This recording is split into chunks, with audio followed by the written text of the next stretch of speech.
पूरी टीमें जो गई हैं ये गजब का खेल खेल रही हैं। ये ऐसा खेल रहे हैं कि पाकिस्तान को नंगा करके पीटा जा रहा है, और मुस्लिम देशों में भी पीटा जा रहा है, जो क्रिश्चियन देश हैं, वेस्टर्न कंट्रीज हैं, वहां पे पीटा जा रहा है। और सबको एक टारगेट मिल गया है ओवैसी, और वो बिल्कुल ठीक उनको मिला है, क्योंकि वो ओवैसी जिस भाषा का इस्तेमाल कर रहा है, जिस तरह से उनको कूट रहा है, तो उनका तिलमिलाना बड़ा स्वाभाविक है, क्योंकि वो ओवैसी को हीरो बना के अपने यहाँ रखे रहते थे। आज ये बात समझ में है कि जितने कांग्रेस के पाप, अभी वर्तमान की बात कर रहा हूँ, कि जो जब से पिछले 10-15 साल के जो पाप हैं, उसका जिम्मेदार केवल ये माँ बेटे की जोड़ी है। और माँ बेटे का भारत विरोध और माँ बेटे का कांग्रेस विरोध को जरा आप बिल्कुल सामने, अब आपको नंगा होकर नजर आ रहा है, पूरा देश नहीं पूरी दुनिया देख रही है। तो वहां पे गया था नमाज माफ कराने, वहां रोजे गले पड़ गए इसके। नमाज तो माफ नहीं हुई, इसके रोजे गले पड़ गए। ये आया लौट के बड़ी, और इसीलिए इसने वहीं ईरान से कहा कि हम तो बात करना चाहते हैं, फलाना करना चाहते हैं। प्रधानमंत्री मोदी इस मूड में कतई नजर नहीं आ रहे। और आपको मनीष जी बात और बता दूं कि प्रधानमंत्री मोदी नहीं, पूरी टीम इंडिया इस मूड में कतई नहीं है। और वो जो अभी क्लिपें चल रही हैं, वो आप लोगों ने देखी, वो टीवी में, सोशल मीडिया में बहुत है। जो मैं भाजपा की बात नहीं कर रहा हूँ, चाहे वो कांग्रेस के मनीष तिवारी हो, कांग्रेस के शशि थरूर हो, वो शिवसेना वाली प्रियंका चतुर्वेदी हो, या टीएमसी का अभिषेक बनर्जी हो, और सबसे खास बात जिसको, जो पूरे देश का खलनायक था, वो ओवैसी, वो ये पूरी टीमें जो गई हैं ये गजब का खेल खेल रही हैं। ये ऐसा खेल रहे हैं कि पाकिस्तान को नंगा करके पीटा जा रहा है, और मुस्लिम देशों में भी पीटा जा रहा है, जो क्रिश्चियन देश हैं, वेस्टर्न कंट्रीज हैं, वहां पे पीटा जा रहा है। और ये लोग कुछ ज्यादा बढ़ के कर रहे हैं। आज जैसे मनीष तिवारी ने आज बहुत बुरी तरह धोया है, और मगर सबसे सुपर अगर ऊपर कोई आदमी है तो वो तो है शशि थरूर। शशि थरूर ने कोई कसर बाकी नहीं रखी है पाकिस्तान को बुरी तरह से कूटने में। और इसमें मनीष जी एक काम अपने आप हो रहा है, एक काम स्वतः हो रहा है, बिना कहे हो रहा है, कि कूटा तो पाकिस्तान जा रहा है, लेकिन कपड़े फट रहे हैं कांग्रेसियों के। यहाँ पे ये जो अधेड़ घूम रहा है, इसका मतलब इसके बदन पे जांघिया बचा है अभी 3-4 दिन की कुटाई में। सब इसके जो बंडी पहन के घूमता है लंडों की तरह, वो सब इसकी उतर गई, फट गई है। और इसको ये कायदे से अगर जरा सी बुद्धि हो तो ये शक्ल दिखाने लायक नहीं बचा। जिस तरह से शशि थरूर बोले हो, चाहे वह मनीष तिवारी बोले हो, ओवैसी बोला हो, प्रियंका चतुर्वेदी हो, अभिषेक बनर्जी हो, मैं भाजपा के नेता का नाम नहीं ले रहा हूँ किसी का, इसलिए ये लोग जिस तरह से कूट रहे हैं पाकिस्तान को, पाकिस्तान की तिलमिलाहट देखने लायक है। और वो जो नैरेटिव था, क्योंकि जो भाषा पाकिस्तान बोलता है वही भाषा या राहुल गांधी बोलता है, वही भाषा उसके चमचे जो लखेड़े बखेड़े जितने हैं ये सब वो बोलते हैं। और उस भाषा शैली की, उस भाषा का जो बिंदु है, उसकी कैसी धज्जियां उड़ रही है विदेशों में, ये अब रोज खबरें आ रही हैं। तो ये प्रधानमंत्री मोदी ने जो टीम इंडिया बना के भेजी है, गजब का प्रदर्शन कर रही है, इसमें कोई शक नहीं। और सबसे खास बात कि वो ओवैसी, तो मनीष जी, ओवैसी तो मैं क्या कहूँ, ओवैसी जिस तरह से फॉर्म में आया है, तो ओवैसी इन सबको पीछे छोड़ रहा है। वो तो इडियट जोकर सब कुछ वो वही कह रहा है पाकिस्तान को। तो देखिए ओवैसी से नाराजगी होगी, ओवैसी जब फिर कुछ हरकत करेगा फिर नाराजगी होगी। लेकिन फिलहाल जो पारी विदेश में जाकर ओवैसी खेल रहा है, वो गजब की पारी खेल रहा है, वो गजब की पारी खेल रहा है। और उससे ये अपेक्षा की जाती है हिंदुस्तान में आके जब वो आएगा तो हिंदुस्तान में उससे तो उस तरह की बात होगी। लेकिन उसने पाकिस्तान को संभलने का मौका नहीं दिया है, और ज्यादातर तो बैन कर दिए हैं भारत सरकार ने। लेकिन कुछ ऐसे चैनल हैं जो अभी खुले हुए हैं, उन पर देखिए तो एक तरह से ओवैसी छा गया है मनीष जी, छा गया है।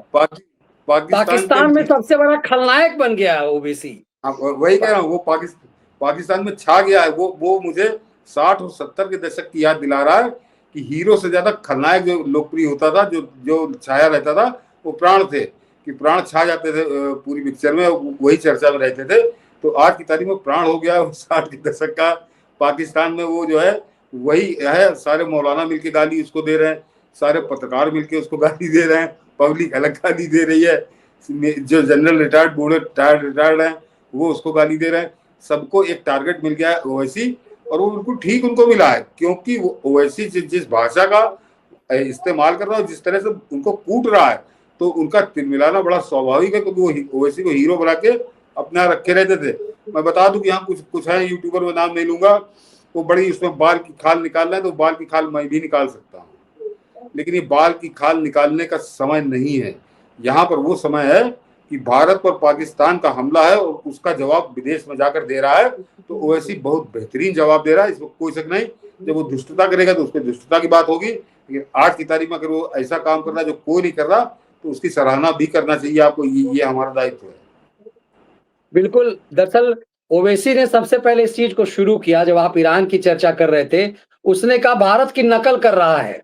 आज देखिए ये पाकिस्तानी प्रधानमंत्री कोट टाई पहन करके, भिखारी जब कोट टाई पहन करके जाए, कम से कम सोचना चाहिए इस आदमी को कि कोट टाई जब पहन, मुझे जब लगता है कि साला ये पैदा ही कोट टाई पहन कर। देखिए एक चीज आप गौर करें, इस चुट्टे को जूता खुलवा दिया है, सॉक्स में है, मोजे में है, और ये देखिए चप्पल पहने हुए है ना, खुमैनी खुद पहने हुए चप्पल, और इसका कोट टाई जो है जैसे लग रहा है ना कि पैजामा, एक छोटा पैजामा, पैंट को भी छोटा पैजामा करके, ये बेशरम निर्लज जब कोट टाई पहनता है ना, टाई जब लगाता है, तो मुझे लगता है अरे भिखारी। ये देखिए इस तस्वीर पर सबसे ज्यादा मजे लिए हैं ओवैसी ने। ओवैसी ने कहा है कि भारत के प्रधानमंत्री नरेंद्र मोदी जब अपनी डिप्लोमेटिक टीम को अलग अलग देश में भेज रहे हैं तो उसकी नकल कर रहा है। अरे चुट्टे, नकल के लिए अकल की जरूरत होती है, ये ओवैसी कह रहे हैं। और ओवैसी जिस वस्त्र में, चूंकि ओवैसी को तो भड़काऊ भाईजान कहा जाता है, इसीलिए दूसरे की अपेक्षा ओवैसी के शब्द ज्यादा चुभ रहे हैं पाकिस्तान को और भारत में पाकिस्तान परस्तों को। इस तस्वीर पे चोट मारा है ओवैसी ने सबसे ज्यादा। ये तस्वीर, ये भी नरेंद्र मोदी के दौर की उपलब्धि है कि जो 57 बाप में से बड़ा वाला बाप है ना, बड़ा, ये तो बड़का पप्पा है ना भारत के जिहादियों के लिए, और पाकिस्तानियों का तो बड़का पप्पा है। पापा से बड़े बड़का पप्पा, तो बड़का पप्पा है। तो ये बड़के पप्पा ने इसको इतना लतियाया। ये चीजें बताती है। और आज तो इसी से कोई यदि आगे बढ़ाइए जहां आप ले जा रहे थे कि कांग्रेस पार्टी में जिनसे इनकी नाराजगी थी, नायक वही मनीष तिवारी, आनंद शर्मा, इन सबको चुन चुन करके मोदी ने, वो जो एक बेहतरीन ओरेटर है कांग्रेस पार्टी में, ऐसा नहीं लगा कि मोदी ने उनको चुना है जो परिवार से नाराज है। भाई कांग्रेस में तो वजूद ही आपका, हर परिवार से नाराज आप रह ही नहीं सकते हैं, हर कोई चमचा ही होगा, लेकिन उसी में से बेहतरीन चुना है जो बेहतरीन ओरेटर हो, जो बेहतरीन तरीके से बात रख सके। मैं मनीष जी, मुझको देखकर कुछ ज्यादा खुशी एक बात हो रही कि मेरी उस बात की पुष्टि हो रही है जो मैं हमेशा कहता चला आया हूँ, कि आज ये बात समझ में है कि जितने कांग्रेस के पाप, अभी वर्तमान की बात कर रहा हूँ, कि जो जब से पिछले 10-15 साल के जो पाप हैं, उसका जिम्मेदार केवल ये माँ बेटे की जोड़ी है। और मैं हमेशा, आपको तो ध्यान होगा कि मैं कहता था कि कांग्रेस में नेताओं की कमी नहीं, नेता वहाँ ठीक है। तो वो देखिए, पहले हेमंत बिस्वा शर्मा जब भाजपा में आए तो उनकी परफॉर्मेंस देख लीजिए, जो ज्योतिरादित्य सिंधिया है उनकी परफॉर्मेंस देख लीजिए, जितिन प्रसाद आए उनकी परफॉर्मेंस देख लीजिए। तो ये तो जो आ गए वो अपना अलग खेल दिखा रहे हैं सत्ता के अंदर। जो अभी वही कांग्रेस में है, तो उनको जब मौका मिला तो शशि थरूर हो, मनीष तिवारी हो, या फिर गुलाम नबी आजाद, ये तीनों लोगों ने गजब की परफॉर्मेंस दी है। तो इसका मतलब मनीष जी, योग्य लोग हैं कांग्रेस में, लेकिन उनको ले जाकर इन्होंने कहीं कूड़े के ढेर में डाल रखा है। वो उपेक्षित हैं, कहीं उनसे कोई मतलब नहीं है, और इन माँ बेटों का राज चल रहा है।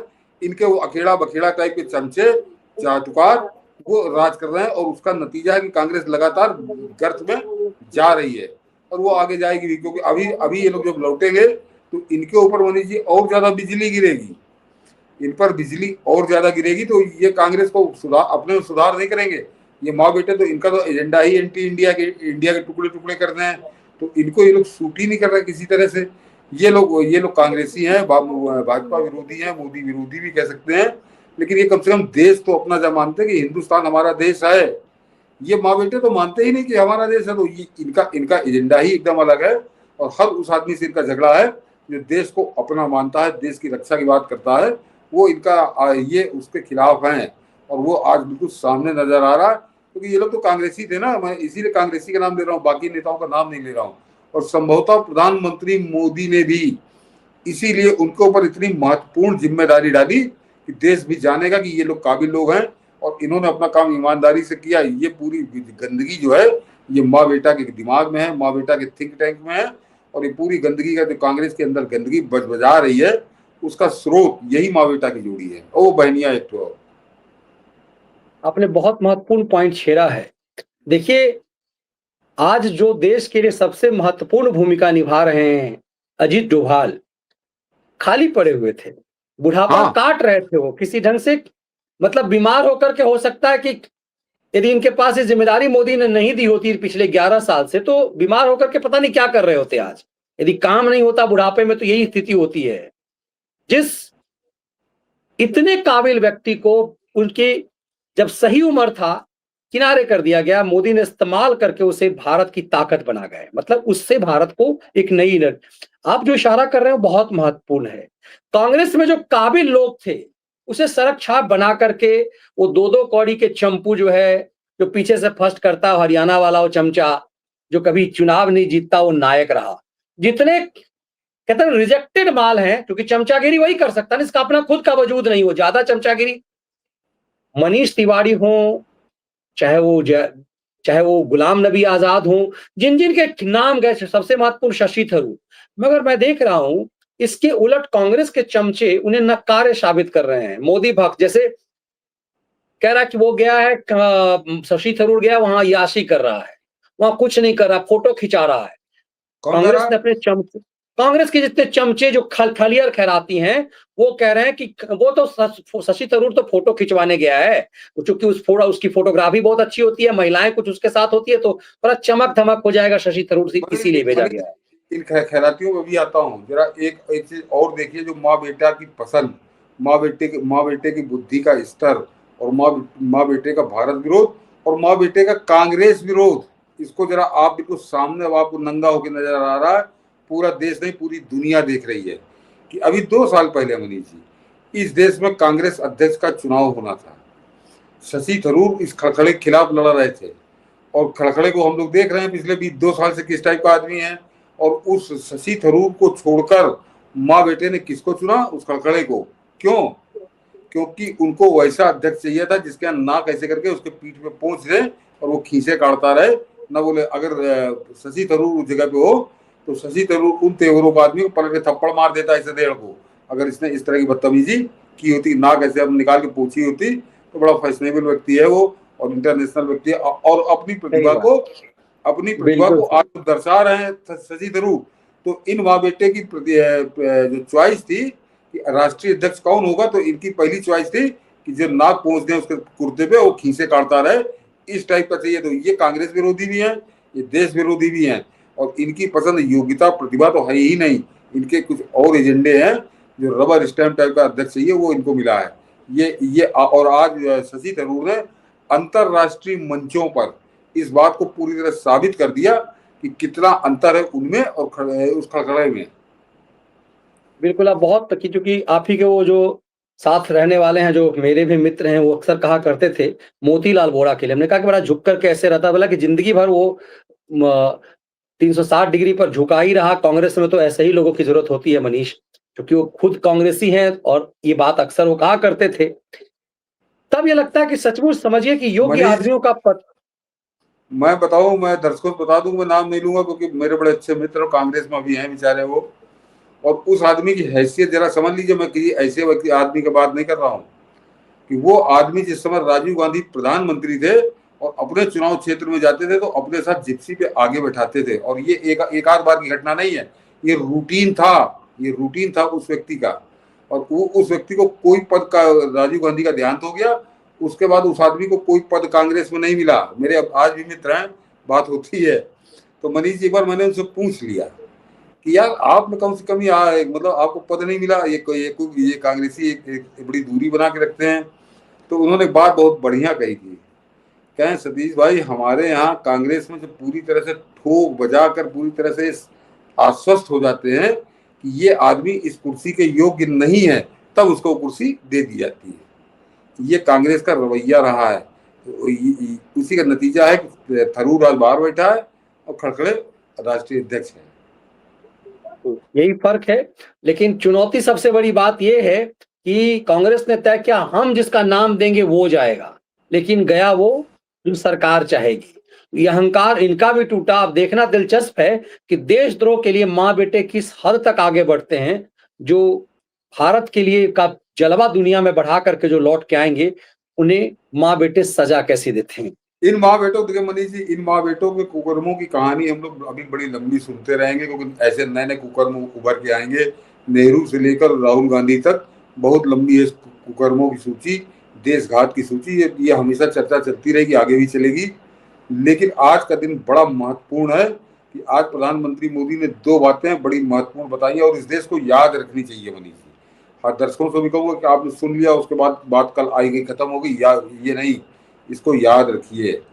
एक तो जो पानी को लेकर विश्वासघात नेहरू का है, कितना जहरीला विश्वासघात था कि किसी के समझ में भी नहीं आया। आज 60 साल बाद प्रधानमंत्री मोदी वो कलई खोल रहे हैं कि कैसे नेहरू ने इस देश के वो पंजाब और कश्मीर का जो इलाका है उसको प्यासा मारने की पूरी तैयारी उसने कर ली थी। और दूसरा, आज प्रधानमंत्री मोदी का जो ऐलान है, तो मनीष जी, प्रधानमंत्री मोदी बहुत पहले कुछ घोषणा करते नहीं है, और आज जो उन्होंने कहा ना कि कांटा निकालेंगे, ये कांटा हम निकालेंगे, तो इसका मतलब पीओके बहुत करीब है, जो मुझको लग रहा है।